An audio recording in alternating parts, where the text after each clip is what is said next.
Welcome everybody out to podcast number 467. We're here today with Brandon Montero, and we're going to record the final section of Elevating Construction Surveyors. Brandon, you want to say hi to everybody? Hello.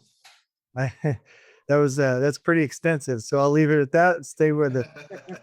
This is the Elevate Construction Podcast, delivering remarkable content for workers, leaders, and companies in construction wanting to take their next step.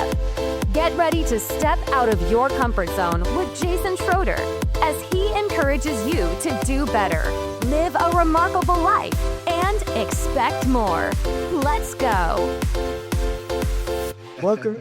Welcome everybody. I hope you're doing well. Mr. Montero and I are here, dedicated, committed to getting you the information that you need to change construction for the better, live a remarkable life, and turn our projects into a feeling like Disneyland. So we're going to jam out the topics that we have today on podcast number 467, train others, become a mentor, weigh in on cost and participate in bidding, determine your sweet spot, interpreting writing, scopes, and verbiage, managing multiple teams, managing multiple clients and multiple trades, building a cohesive department, creating a culture, how a general contractor can work effectively with the surveyors.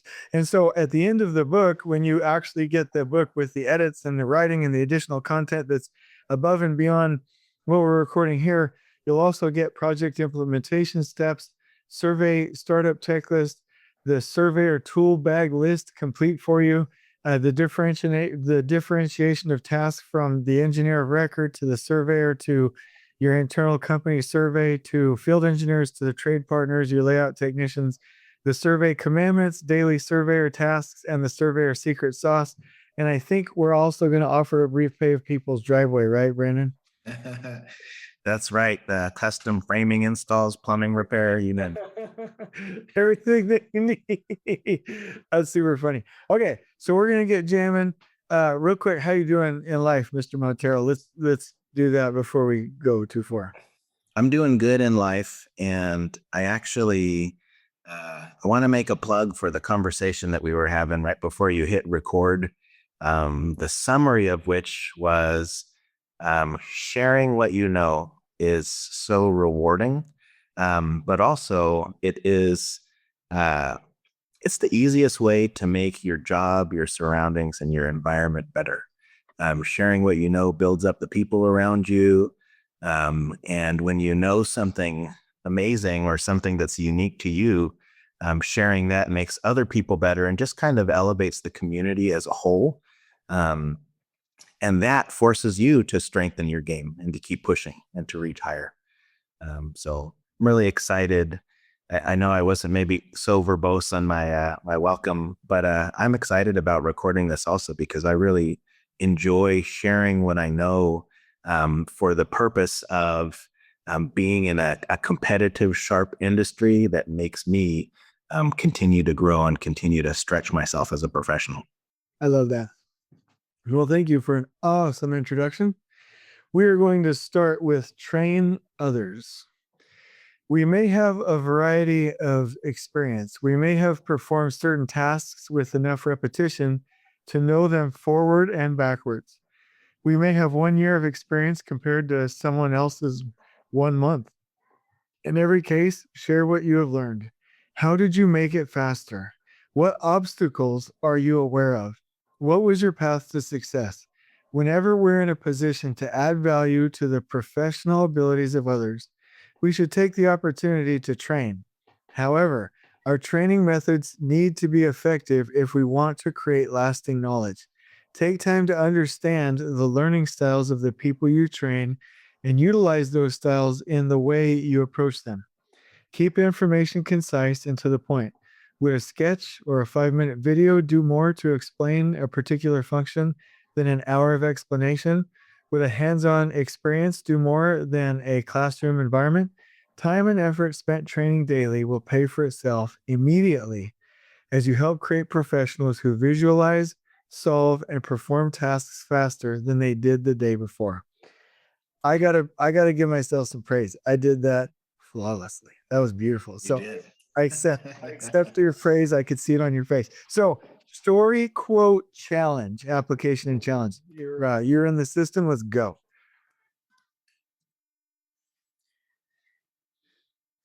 Well, the one story that I would have, I worked with a particular party chief. This is my very first job. I was running a level loop, and we had radios. I was coming off of the benchmark. It was something that I had done in technical college, but I hadn't done out in the field before. And surveyor started waving, "Come here," to me. So I started walking over to him, and then he motioned to stop and to go back. So I went back and put the rod on again, and then he waved for me to come towards him. And I started walking towards him, and then he took his radio off and threw it into some nearby bushes and started walking over to me with a pissed off look on his face. What he was communicating to me was to rock the rod, and I wasn't getting it because I hadn't seen the hand signals before. I didn't have the training required. I didn't possess the information required to complete the task the way he wanted it to be completed. And at the time, I definitely wasn't smart enough to just figure out what his needs were. And so rather than, communicating, rather than holding a quick training or anything like that, he elected to just take his radio off and throw it into space. I love that story. Is that a quote? Yeah. Is the quote, when you're frustrated, Throw your radio directly into outer space, full force. Sorry, go ahead. I love that story because it really represents, to me, the furthest from polar opposite of what we want to be as communicators and trainers that are really creating a competent workforce to work alongside us. If I want my crew to be successful, then the person next to me needs to be a successful and competent crew member. I would never want to leave somebody hanging or leave them without information that they could possess. So I guess the story here, the summary of the story is we have to take the time to train other people. They can't just learn by osmosis. There's so much more that they could learn faster, more rapidly, more precisely, if we take the time to train based on what we know. And, like the introduction says, that could be based on our 3 months more knowledge than they have. If we're, let's say we're a rodman working with another rodman, or if we're a seasoned party chief or department manager, there's just so much, a wealth of knowledge that we can share, but there's always room to share what we've learned to make things better. Well, that was an impactful section. And we also already have our quote. So that was the radio into space. Exactly. What's our application?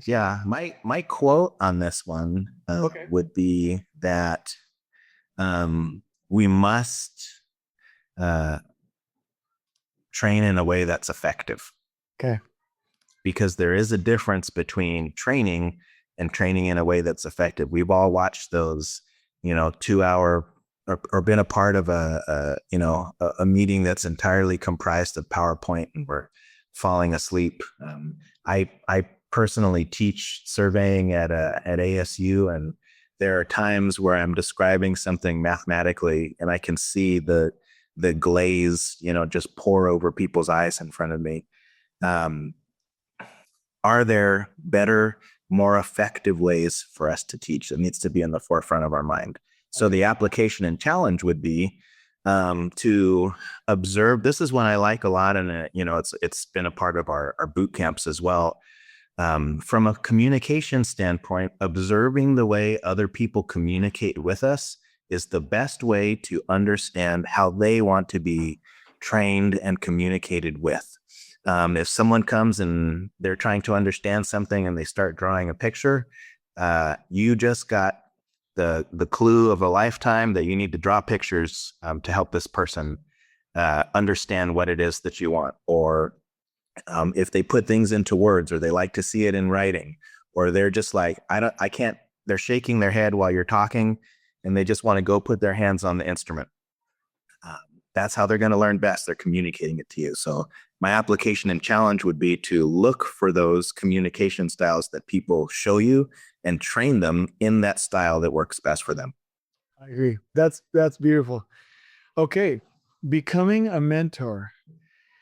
A mentor is a person who is invested in the long-term development of others.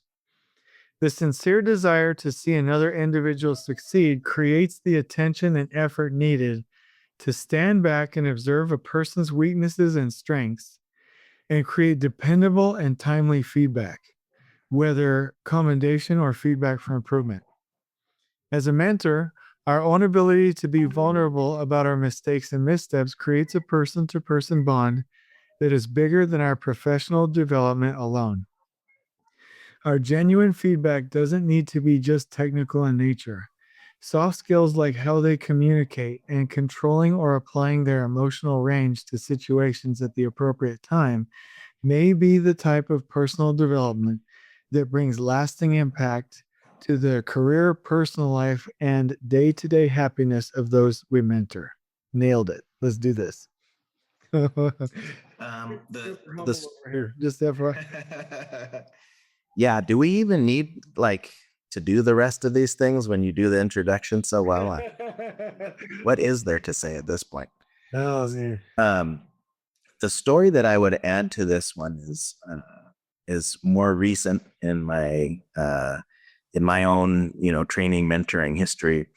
I had the opportunity to talk to someone regarding the way that they wrote emails and to give some feedback for improvement in that direction. They would write emails which were technically sound, stated the facts just as they were, but in reading them as someone outside of the situation, I could read them and see how it could be interpreted as defensive, maybe even uncaring or unconsiderate towards the experience that was happening there on the job site. It just sounded rude and disconnected. And so I had the opportunity to talk to him about different words, phrases, softening concepts. Like, does it sound like you are taking what they have to say personally and you've come up with a plan for what you're going to do so that they don't have that experience in the future? And how are you explaining that in the words that you use in this email? So there are tons of technical skills that we can teach. But when we're a mentor, some of the keywords up above were invested and darn it, everything just scrolled on me. Invested, person to person. It's a true. I'm deeply concerned about this, and I want to do everything that I can to help you succeed. It's not just, hey, here's a little bit of technical data here and there, right?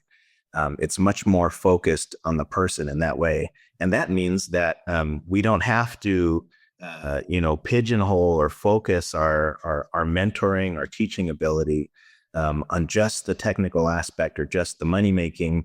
It's really more focused on their career as a whole, their development as a professional, all the way around. And that can show up in the ways that they deal with people, the speed in which they get irritated or take things in stride, the way they, answer a text message, the way they appear when they show up on a job site. All of those things drive their professional experience.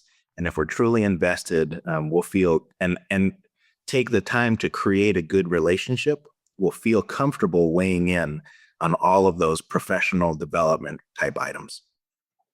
Love it. Are we good with that section? I think so. Yes. Well, there's a challenge. Mike, the challenge would be, if you're a person who's in the mentoring position, ask yourself how often you're weighing in outside of technical abilities, and look for more opportunities to sincerely affect the people that you mentor professionally uh, as they move forward in their career. That's wonderful. And everyone is a mentor. Next section, weigh in on cost and participate in bidding. Whether you're the boots on the ground looking to better understand your project's budget or learning to determine tasks and project costs in a way that makes you competitive and relevant to your market, get in there. Vocalize your thought process in determining task hours or project costs and become part of the conversation. Get feedback based on the experience of others and create intelligent metrics that allow you to gauge cost effectively with the least amount of time spent. If you have access to budget spreadsheets, take one home. Study what you see against the plan set. Find out what assumptions are being made in regards to your scope or how things are most commonly done in the industry. Ask for a blank spreadsheet and bid your own tasks or jobs and compare with the figures created by management. Don't be afraid to ask questions. The application of experience is huge in determining cost. The sooner you start to exercise your experience in this area, the faster you'll be creating intelligent and accurate bids of your own. Beautiful. I feel like this one is pretty concise. The story that I would say is I just remember getting started in the the cost and bidding, putting together proposals portion of my career, and really being surprised with how quickly costs multiplied, and something that seemed relatively simple or inexpensive to me in my mind took on cost and became something fairly expensive. And I've worked in projects as small as like individual boundary surveys for an individual property. But even those things can run up the price tag fairly quickly. So my application or the challenge on that one would be just like it's stated there. See if you can get your hands on personally a bidding or proposal spreadsheet, and why not bid the project that you're working on, or bid the particular task set, like laying out all of the sewer or laying out all of the curb, and just see how much those things cost in your mind, and then compare them with real costs. If it's a project that's already had all of the costs put together, if you see a big disparity between what you thought and what you see, you can ask questions to understand better. What am I missing? Or what are some of the other things that generate cost that I don't think of when I visualize the cost for this project? Obviously, visualizing cost will help us be cost effective while we're on the ground. It'll help us win projects from a bidding standpoint when we understand what everything is as it comes together, or it will help us avoid coming in with a cost that's way too low, that doesn't really represent the work that's going to be done, and being on the hook to get underpaid for something that's truly a much more involved task than anyone took into consideration. That's fantastic. So you already have the application. Is there any challenge or a quote that you've thought of?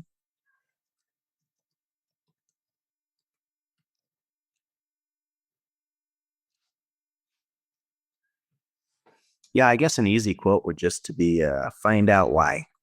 If you have costs that don't make sense to you, find out why. If the bidding rate, or I'm sorry, your billing rate, your hourly billing rate is a surprise to you, find out why. That number is there for a reason.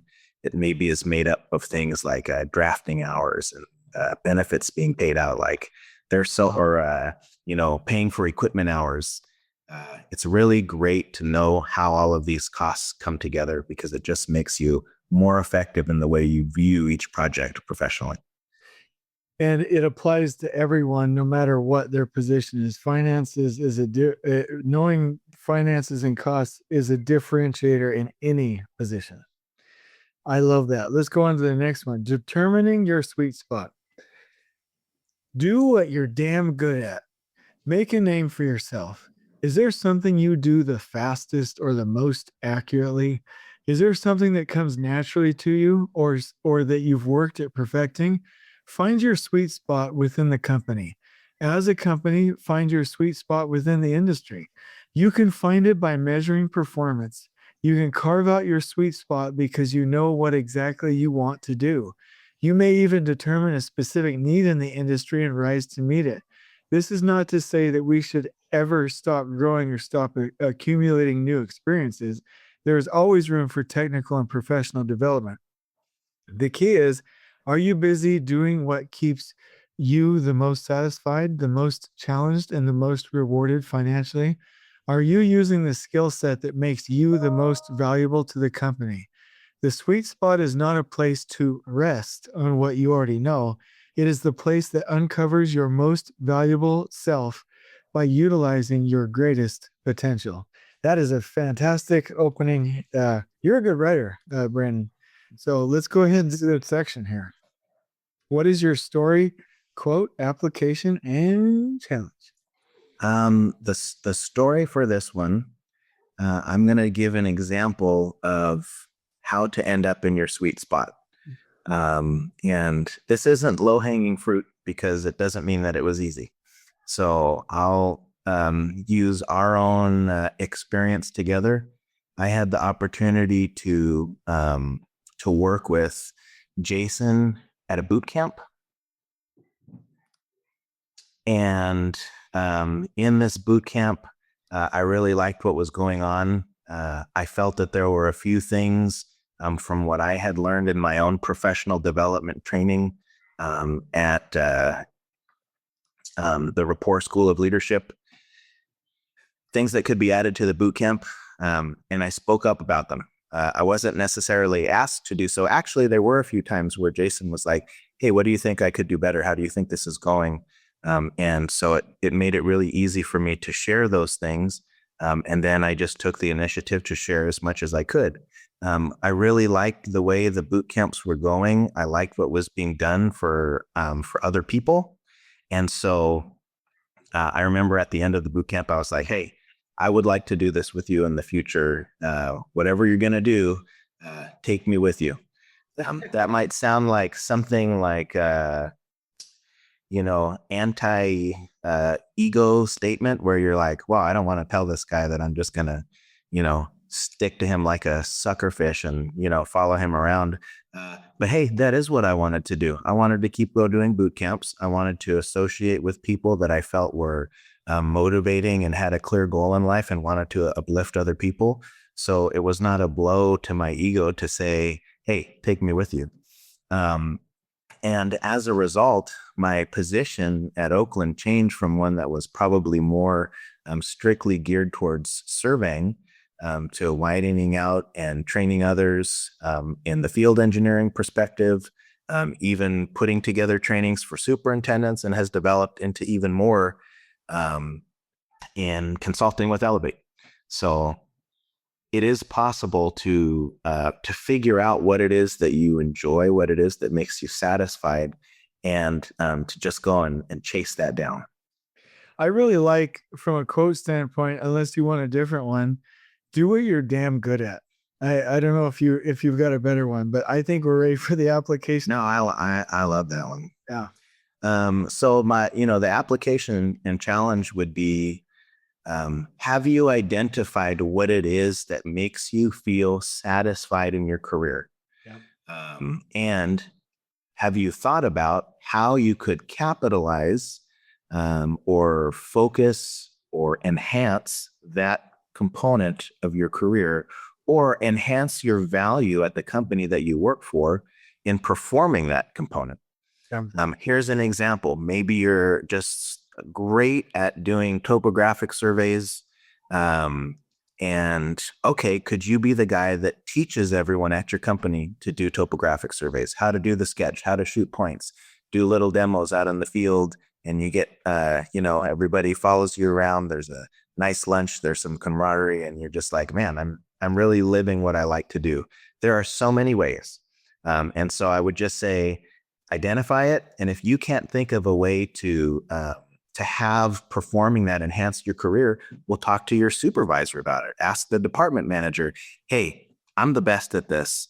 What can I do to benefit the company more with this knowledge that I have or with these skills? See what they have to say. And, between those two schools of thought, you may really find that it's not that hard to end up doing what you love and what satisfies you more and more. I love that. Okay.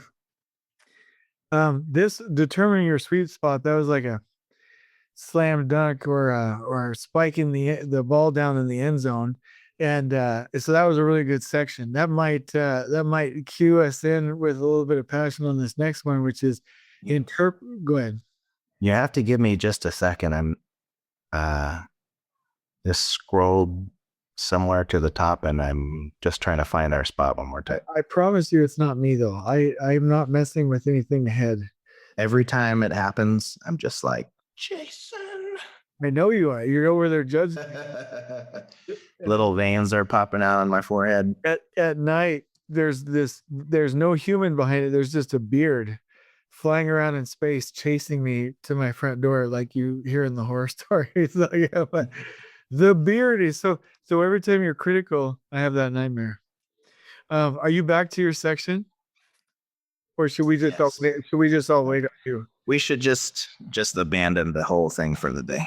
Do we have a section here that says keep track of where you are and don't make I just didn't use a bookmarker. That's my quote.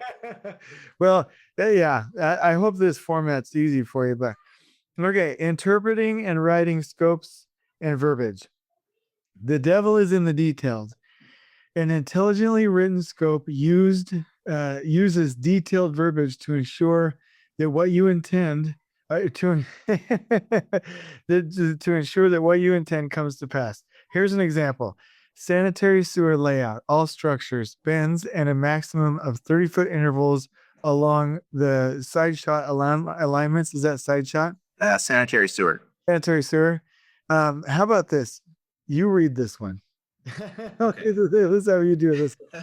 It'll show up on the podcast. Sanitary sewer layout, all structures, bends, at a maximum of 30-foot intervals along sanitary sewer alignments, task cost, whatever the cost is. Okay, what if the superintendent breaks this up into 4 mobilizations and it could have been accomplished in 2 with adequate planning? What if the contractor asks for stakes on center along with both 10 and 15-foot offsets, effectively tripling your staking work? Take the time to consider what you intend will take place when you write out a general scope item and add those details to your verbiage. Sanitary sewer layout, 2 mobilizations maximum. 2 offset stakes set at each structure and bend, 1 offset stake set at 30-foot interval maximum along sanitary sewer alignments. Task cost, and then a blank for your cost. Additional mobilizations to be charged at 2-person crew hourly rate, see rate table. Clearly describing your expectation is the best way to ensure your expectation is met. And when you detail it out, the general contractor will look at it and not go into that detail, rubber stamp it, and pay you all the money you need because you haven't written that. Just kidding. Go ahead. They'll just, this sounds smart, stamp. Oh, I love it. Go ahead, boss. The story, I specifically worked for a company that utilized mobilizations, and they held to their mobilizations from a verbiage standpoint and from a cost standpoint more than they did the entire task. And because they stated the way that they computed their mobilizations in a way that made so much sense, it was really hard to say, you shouldn't be doing this from a mobilization standpoint. Let's consider that. In other words, like each mobilization contained plenty of time to do what they were stating was contained in that mobilization. Okay. And it worked great for that company. And once those mobilizations were exceeded, it was really clear to everyone that they were going to go into additional costs. And typically, almost in every case, that happened because of poor planning on the side of the project team. Of course, overages, or when you think about overages, yes, that's a safety net for you, but it might be a point of contention to your relationship with the project team. So that's not always the route that we want to go. But the point of this section is to make sure that we're considering what it is that we intend and that we're communicating that clearly, so that if things do go wrong, everyone understands why. It's a lot worse to squabble about cost or squabble about money over ideas, philosophies, friendships, unclearly stated objectives. When something is written down plain as day on a sheet of paper and everyone can look back at it and say, this is what happened, it makes it easier to not only maintain relationships, but maintain expectations that help you solidify your relationship, right? And when those expectations are clear, everyone knows the goal that they're working towards, and it is easier to meet them in the long run, and can cover you from a cost standpoint as well. I think our quote is somewhere in that last two sentences. And so you've given us our application. Is there a challenge you'd like to leave us with on that one? Yeah, my challenge would be if you're a crew manager or a department manager, to take a look at the verbiage that has been put together to represent your work. Oftentimes, it maybe is being put together by someone else. That scope and budget writing is being put together by bidding or marketing or finance. Make sure that it accurately represents what you intend, that it couldn't be misinterpreted. And there's nothing wrong with being overly specific in communicating those intentions, like in the case above, using things like mobilizations, defining the amount of stakes, defining the amount of trips. If it goes into an overage standpoint, explaining what that cost would be so that there's no surprises for you or for the project team you're working with in the future. Clear is kind, unclear is unkind. Thank you for helping me read that last one. Managing multiple teams. As you move into management, whether you're managing multiple people in a crew, multiple crews on a site, or a department as a whole, ask yourself if you would still put your name on the work being accomplished. If not, what would it take to get your buy-in? Check in regularly. Find out what means are being used on site. Listen to the planned approach created by your team leads. Listen to their estimates for time. Make site visits to observe how the team performs work and collaborates with the rest of the project team. Like a watch, all parts should be working together and in sync with one another. Take time to step back and observe the function of each person, each component. Provide feedback and follow through to the application of that feedback. Train and appoint leads who can be trusted to hold the line to the same degree you would when it comes to quality.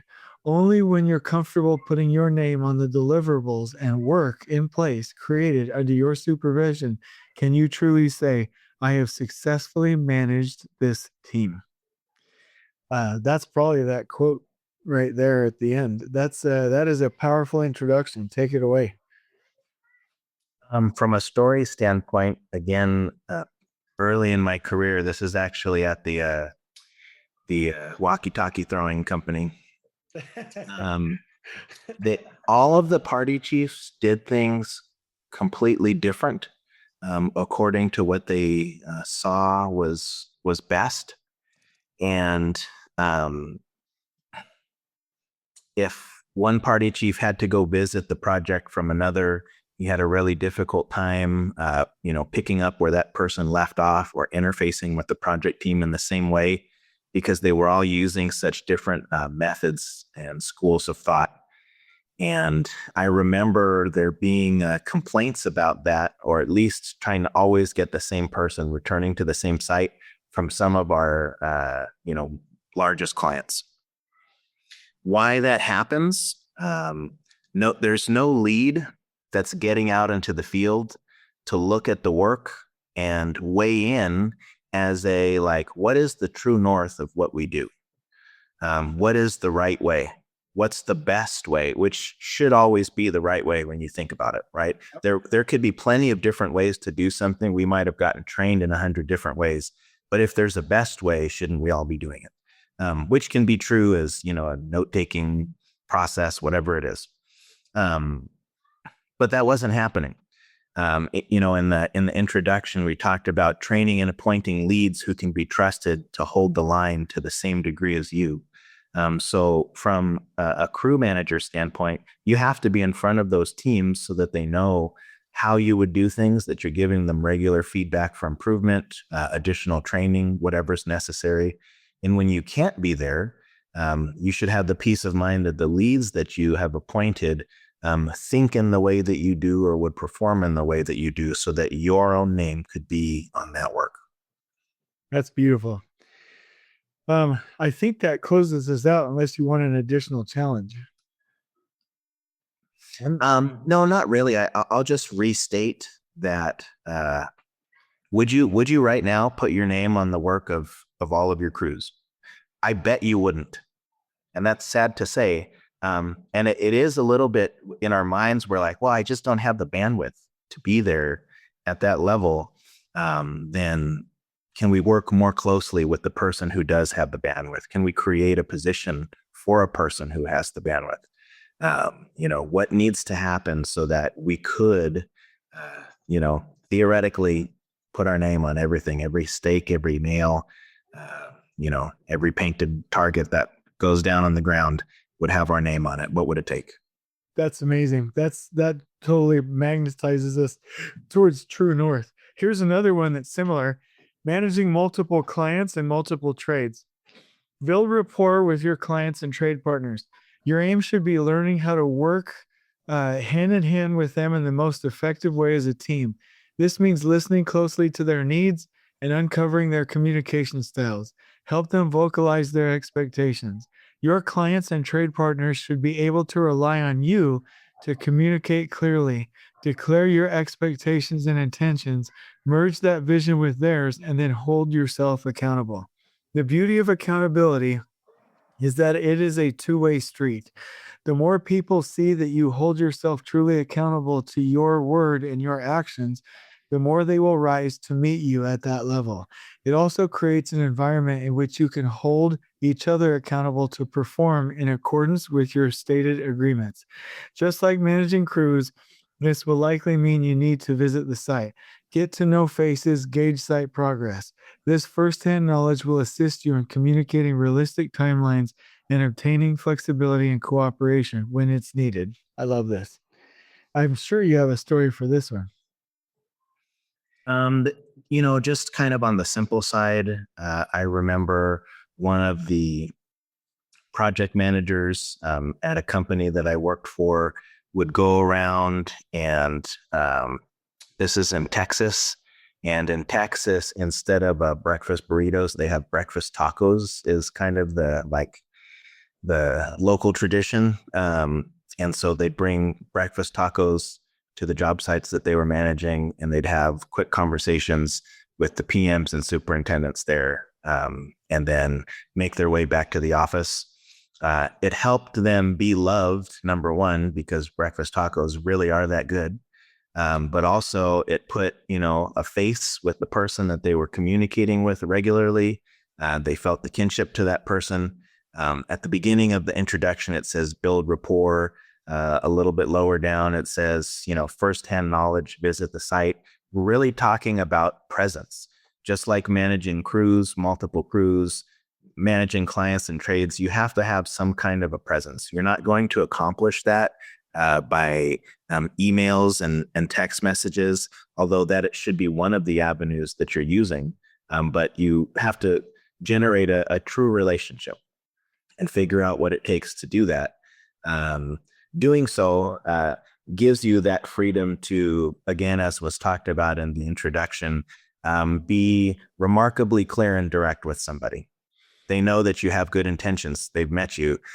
They'll be able to take it kindly when you're really direct with them, and they'll feel comfortable doing the same thing from the place of honesty, or holding each other accountable. Once that wheel is started, you show them that you want to be held accountable by them and you live up to it. They'll do the same. They'll understand when you hold their foot to the fire when they've made a statement or whatever it might be.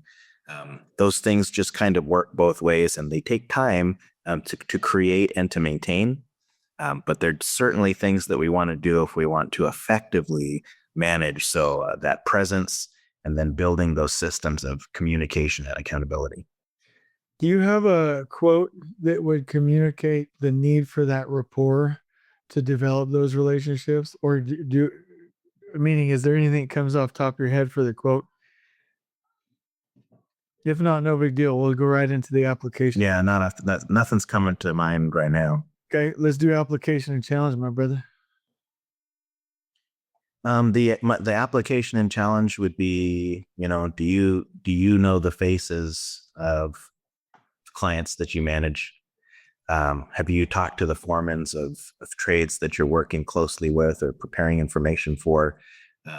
It can go such a long way to meet those people once. We kind of think of niceties like, oh, let me take those guys to lunch or let me do something like that. But visiting them where they work, as they work, seeing the site, some of those things go a little bit farther than just, like building a cordial relationship, but really kind of getting out there, boots on the ground with them and understanding what their struggles are. I love that. The next one, so these next couple are pretty interesting to me. Build a cohesive department, creating a culture, how a general contractor can work effectively with surveyors. These are pretty special to me. So let's go right into build it. I want to add something real quick. Yeah, go ahead. I remember on one of my earlier jobs here in the Phoenix area, I was working with a particular trade partner and their drafts person. And we were trying to align, we were using civil coordinates as surveyors and they were using like shop drawings that were just kind of in a 0-0 coordinate world. And they were having a hard time reconciling data, and in reconciling their data, getting on our coordinate system, then their layout technician could go out and start working more independently. And in that case, I elected to make my way out to the job site and actually just go sit in their trailer with their drafting technician and compare our data, show him how to translate, rotate stuff in AutoCAD, and then compare coordinates to make sure that we were in the same spot. I was probably there for the first half of the day. But I after that, I was like friends with everyone in that trailer. Anytime I saw any of those guys on any future site in the future, their layout technician, that drafting guy, I could just see their eyes light up, to a big smile because they saw me and they recognized this is a person that wants to see me succeed, which is a great way to view other people. And it's a great way to be viewed. So I just want to say, like, there's so many little kind of extra mile things that we could do to make sure that we're interfacing with our clients and our trades so that they're empowered to be successful. We're going to call that a bonus story. Yeah. Yeah. Bonus. Okay. Love it. It's a great job. So these next sections I'm super jacked about. So no pressure. Build a cohesive department. Excuse me. In a cohesive world, everyone works and sticks together. There are no silos in which one person or group separates themselves and loses connection and communication with the overall team. When silos exist, there's often miscommunication, duplicated work, similar efforts headed in opposite directions, competition versus collaboration, resentment, mixed signals to our clients and trade partners, and a slew of poor departmental behaviors. Sometimes, when we meet opposition to our ideas, we choose to distance ourselves from that perceived threat. Other times, when our team feels opposition from within, they will push that person out of the group. In either scenario, a silo has been created, and the team can no longer prosper as a whole and will never meet the success they would as a cohesive department. That's almost so true, it should be in the scriptures. So that almost sounded like scripture, actually, right there. So, anyway, go ahead. What's the story there and the application and challenge? The story, well, I'll use the example of our boot camps. We have a game that creates a complex scenario for people that are playing it. And when things get tough, one of the first things that we typically see happen during this game is a whole bunch of silos are created. Introverts might be a silo unto themselves and just kind of go into their head, stop communicating, start thinking. There's a deterioration of communication there. Extroverts speaking out loud, other people might just kind of shut down because, okay, well, this guy's taking the reins.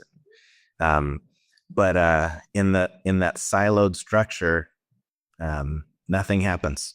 There's no movement forward, right? There's all of these independent spots creating movement in opposite directions, rework of the same ideas over and over. So I like that particular story. My challenge would be to really take a look at the way you, as a professional or as an individual, handle difficult situations and adversity. There's that in the introduction we talked about when we meet opposition, we distance ourselves. That's siloing. When the team feels opposition, they push someone out of the group. That's siloing. Is that something that you find that you become involved in, or it's your go-to to kind of distance yourself and go into your own thoughts when times get tough? But, this is not, you're not being shunned in this statement. You're just receiving the information that there's a better way. And that better way would be to keep communication free, clear, transparent, so that everybody knows what the message is, what the direction is, who's doing what, and none of those, real true breakdowns of communication can begin to build up. Dang, that was a good one. Okay, create a culture. Determine your values. Declare them and live by them. If your value is quality, every individual within the department should be working at quality, thinking quality, and brainstorming new ways to achieve quality. A culture isn't just words, it's a way of being. This means those managing the team need to be the example of the culture in every interaction. They must look for ways to weave the culture into each task, each deliverable, each client experience. A culture of accountability is unstoppable. When you know you'll be held responsible for the quality of your product, what level of attention will you bring? When you know everyone else is committed to their best, how will you choose to perform? Normalize the vocalization of expectations and intentions. Normalize commendation when it's sincere and feedback for improvement when it's needed. Create buy-in for holding each other accountable so that each member of the team knows they are supported by people who truly believe in them. Be the culture you want to see everywhere you go. Don't simply be absorbed into the cultures of negativity, blaming, and half efforts that surround us everywhere we look. Wow.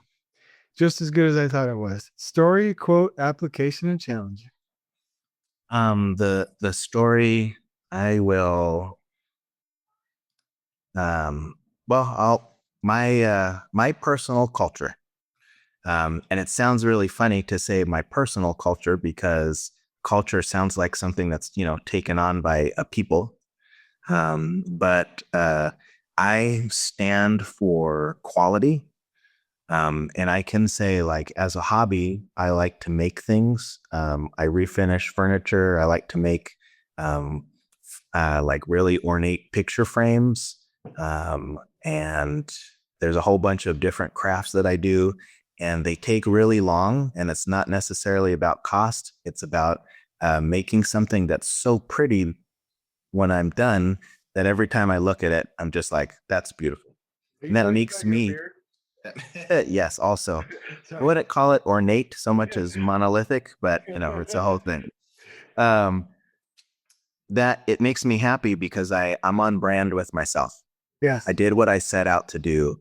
And I didn't compromise it, and that makes me feel happy. I also, as a person, it's part of my culture to help other people grow.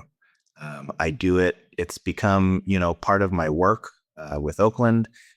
It's the focus of my consulting with Elevate, and it is part of how I interface with everybody in my life, literally.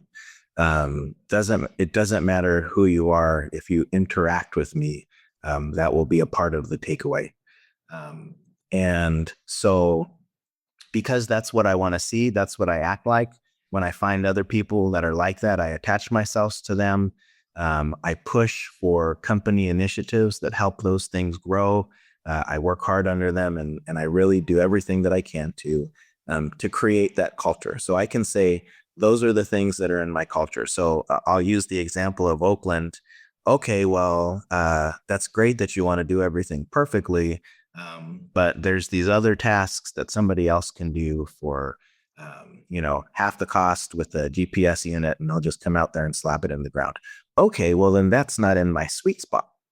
My sweet spot is related to my culture. My culture is quality. So I'm going to focus on the things that only I can do best from a quality standpoint, or we rather, as the survey department, so that I can stick to that culture. Culture is huge. It needs to be related to what you have buy-in to personally in your life. It needs to be something that's sustainable and something that you put your effort into every day. I love that. So that's almost the quote there. What about the application and challenge? Well, let's see. So I will give a quote.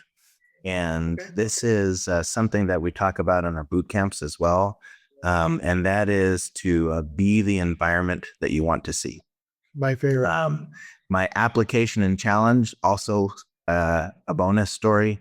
You ever walk into that job shack and it's your own company's trailer maybe, and everybody just kind of looks up at you and then looks back down at their work and starts working, and you just feel like, dried out rotten turd just walked into the office, and that's about as much care as anyone has about it. That's terrible, and it feels like a terrible culture, and it makes you sad to be there. That's the worst.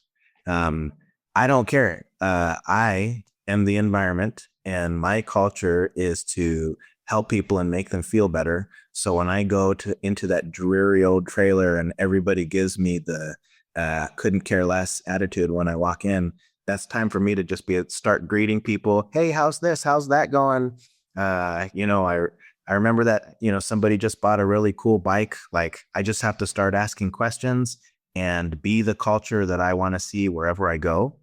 I do feel like my department is made up of quality people who want to help others. And that makes me so proud to be a part of it. But I have to be that way every day. So when I walk into, Drearysville that doesn't have a culture, well, then I'm going to bring a culture here, and it's going to be like this. It's going to be like what I want to see or what I want to experience. So my challenge for you would be the quote, be the environment that you want to see. Especially when you experience the opposite, my challenge would be to really buckle down and settle into being that environment that you want to see and pushing that culture, especially where you feel adversity to it. I usually don't comment on these because I don't want to mix in the text and ruin anything, because it's beautiful what you're doing. But Jocko Willink in his book, Extreme Ownership, constantly says, it's your fault. You need to do it. Always after you. And when you first read that, it can seem a little bit like, whoa, that's pretty off-putting. But like, this is the magic secret sauce to anything on earth. If you want to create a culture, be that culture. If you want a clean job, be clean. If you want to have a great family, be a good leader in that family. Right? Everything is our fault. Like, if you want something, you have enough mental capacity, energy, and will to make it happen, period. Like, that's it. Like, period. Just be that environment, and that environment will spread it. Kevin Rice was talking to me yesterday about tuning forks. You know how if you vibrate one, then the other one will start to vibrate. You just hold them next to each other. We're tuning forks, meaning the energy that we have will permeate throughout literally everything that we do. I couldn't agree more with what you said. And this doesn't mean that every single person that exists will buy into your culture just because you're so great at projecting it. There is, crusty, unhappy people. There's superintendents set in their ways, and that's the way they're going to retire. There's PMs with a cynical attitude that are, money over culture. There's all kinds of reasons why you might experience here and there a small percentage of people that never go along with it. So this is not to say that you'll just change everybody. This is to say that you will settle into your culture and no one will change you, because you are relentless in the way that you apply it. So you won't become discouraged by that 10 or 20% that's not getting the message, and tone down your shine. You'll keep going at full force, and your culture will thrive. I love that. So let's go ahead and close out with the last one. How a general contractor can work effectively with the surveyors. The GC and superintendent should be comfortable in asking for constant communication, including an up-to-date control plan, expectations on delivery, for a look ahead in availability when planning. They should hold the surveyor accountable to check in and check out daily with a plan and progress updates. When this open communication hasn't been established, the project team will often make decisions and create timetables that are independent of the input, expertise, and awareness of obstacles that could impede the surveyor's work or site production as a whole. The project team should also keep in mind that even though the surveyor can accomplish a variety of tasks fairly quickly, they should aim to use them where they are the most effective and most valuable. Is the surveyor dipping into carpentry tasks or trade partner layout? Is the surveyor's total station being used as a quick QC tool over and over? Carpenters, field engineers, and trade partners should be held accountable to produce in a timely manner and perform the appropriate QC for their tasks. Whether it's with a tape and speed square, theodolite, or their own layout equipment. This frees the surveyor to stay focused on the precision activities that generate the most value for their time, attack scopes efficiently, and stay within budget. This is our last one. Story, quote, application, and challenge, baby. No pressure. Yeah. We're all watching. Well, the story for this one, I'm actually going to tangent off into something that as I was reading this, I was like, oh, wait. And that would be project teams working together with the surveyor to create a control plan. And this is a perfect example of what's being explained in this paragraph. So is anybody the purveyor of knowledge of everything that will happen on the site? Of course not. The surveyor knows the things that are happening in his scope better than the superintendent does. The superintendent has knowledge of where the other trade partners may be, storing their equipment or, construction materials. The trade partners may have ideas of when deliveries are coming that are related to their materials. So communication is everything. If the surveyor goes to the project team and says, I'm thinking about putting control here, here, and here, then the project team takes out their, I'm just losing the word right now. The schedule or no, the plan that shows where everything's going to go, like that shows the traffic direction. And, logistics plan. Yes, thank you. Yeah, their logistics plan. And they can see that there's a conflict with something from a control standpoint. This is going to get wiped out. We're going to be staging equipment over there. There's actually going to be a crane here. I guess you didn't hear about that, right? In communicating those things, you can work together best. And so that means, as the surveyor, you should expect that the project team is talking to you regularly. You should expect to be giving feedback to the superintendent and getting feedback from the superintendent. You should expect that you'll check in and check out and give an explanation of your work and create those opportunities to say, and I noticed this is happening with the site, or I know that we won't be available until this time, or it looks like you're ready for this other area. What's going on with that? And on the GC super side, you should feel comfortable to hold the surveyor accountable to do all of those things, to communicate with you in that way. If you're working with a surveyor that shows up on site, says nothing to you, does what's on his work order, and leaves, his mindset is about checking the box of his work order. It's not about making sure your project site thrives, right? And his mindset needs to be changed. He needs to be plugged into your project when he steps onto your project. And that should be something that, from a professional standpoint, we hold surveyors accountable for. Yeah. That goes pretty deep, though. That means that back at that surveyor's home company, his crew lead or his department manager needs to be promoting the same type of, hey, we constantly communicate. Okay, well, what does that look like from a mentoring standpoint? The crew manager, survey department manager comes out there and meets people on the site, has conversations with superintendents, right? Sets an example in those things. So we can see how there's kind of like this is an industry opportunity to work together and make each other better, to optimize the way that we progress together. And it takes work from both sides. I love that.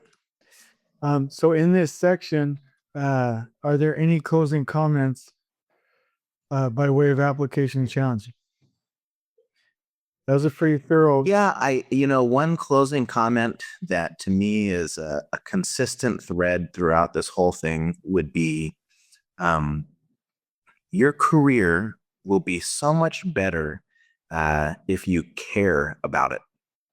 And that, to me, that goes back to that example of like, what would you put your name on? Do you care about the amount of communication that you have with a particular person or team? Do you care about how their project turns out? Do you care about the budget? Do you care about how your work looks or whether it's going to get run over? And so you communicate that, like, you caring about what happens and not just checking the box of, I showed up to work and I did my activity and I did it for the right amount of hours and I got paid, right? We can do those things, but we won't progress in our careers. We won't at the same level. We won't build relationships at the same level. And we won't make profit at the same level as we would if we cared about what we did and if we were willing to, stand for or put our name on those things. As a surveyor, I care about the work that I do. I care about what goes in the ground. I don't want to say afraid, but I'm doing everything in my power to make sure that nothing I write on a stake comes back to haunt me, that every nail is placed in a spot where it's going to be maintained so that they don't have to call me out to use it because that means, missed or lost production for somebody while they wait on me. I care. And it flavors or colors the way that I do everything. And so I would just promote that concept of building investment in what it is that you do so that you can care. Could you develop your career in a way that you are really proud of it or really excited about it to continue building that care in everything that you do? Well, I was going to close this out with some thoughts, but I'm not going to because that was a perfect conclusion to not only that, but the whole book. So, Brandon, I want to say thank you. And I can't wait till everything's edited. And I just say on the count of 3, 1, 2, 3, on we go. Please join us next time in elevating the entire construction experience for workers, leaders, and companies coast to coast. If you're enjoying the show, please feel free to share with your construction colleagues and help us spread the word by rating, subscribing, and leaving a review on your preferred podcast listening platform. We really appreciate it. We'll catch you next time on the Elevate Construction Podcast.